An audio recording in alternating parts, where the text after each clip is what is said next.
Good morning বন্ধুরা, তোমরা সবাই কেমন আছো? আশা করি সবাই ভালো আছো, আমিও ভালো আছি। তো আজকে সকাল 7টা থেকে ব্লগ স্টার্ট করলাম। দেখো আমি সকাল 7টা থেকে কি করি।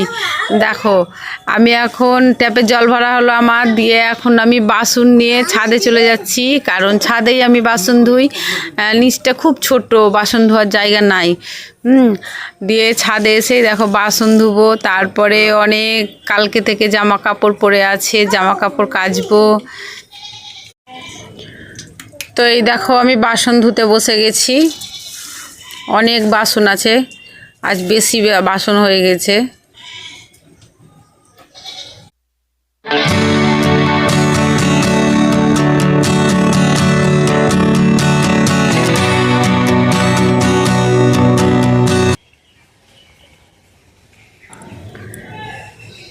তো এই দেখো বন্ধুরা, আমার সব সার্ফ দিয়ে সব জামা কাপড় কাচা হয়ে গেল, মেলে দিলাম।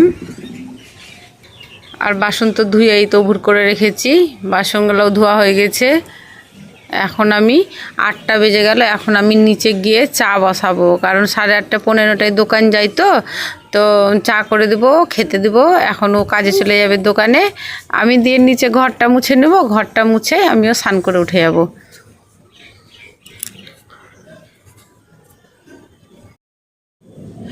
তো আমার স্নান হয়ে গেছে, এই দেখো এবার আমি ভাতের জল বসিয়ে এসেছি, তাই ঘরে এসেছি। ডাল করব, তো মুসুর ডাল, তাই ডাল নিতে এসেছি আর চাল নিতে এসেছি।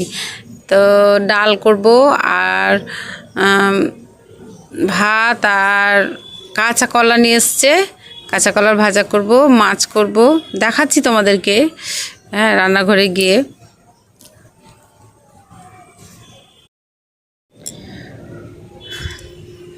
তো আমার জল গরম হয়ে গেছে, চালটা ধুয়ে দিচ্ছি। আর কি বলবো, সবজির যা দাম, কেনা যায় না গো, কেনা যায় না। কি বলবো, এইভাবেই চলছে কষ্ট করে। কোনো দিন কিছু একটা তরকারি, কবে ডাল, একটু কিছু তরকারি করছি। আজকে অনেক দিন পর মাছ এনেছে, তাই মাছ আর কাঁচা কলা নিয়ে এসছে, বললাম যে তোমাদেরকে।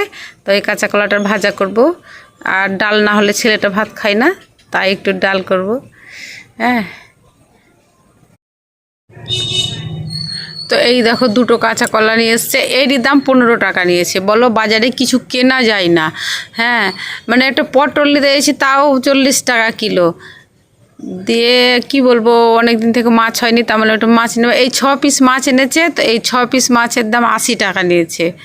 বলো কি করে সবজি খাওয়া যাবে? তা গরিব মানুষের এই করেই চলে যাচ্ছে, কবে সবজি খাচ্ছি, কবে শুধু ডাল আলু সিদ্ধ, কতদিন হয়তো এই মাছ টাছ মাঝে সাঝে এইরকম হচ্ছে। গরিবের সংসারে এইভাবেই চালাতে হচ্ছে, কিছু করার নাই সংসারটা। তো এখন সন্ধ্যা হয়ে গেছে, তো ওর বাবা আজকে মহরম, তো ওর বাবা বলছে চল একটু তোকে ঘুরিয়ে নিয়ে আসি, কারণ আমি তো যেতে পারি না কোনো জায়গা। তো একটু আজকে মহরম, ওদের দোকানে ছুটি দিয়েছে বিকেলবেলাটা, তাই বললো যে ছোটো ছেলেটাকে যে চল একটু তোকে গঙ্গার ধার থেকে ঘুরে নিয়ে আসি, তাই একটু ঘোরাতে নিয়ে যাবে। তাই ওকে পরিষ্কার করে দিচ্ছি একটু, তাকে ঘুরতে নিয়ে যাবে গঙ্গার ধারে। তাই প্রতিদিনই বলে আমাকে ঘোরাতে নিয়ে চলো, কিন্তু ওর বাবার সময় হয় না, আর আমিও যেতে পারি না বাড়িতে সংসারের কাজের জন্যে।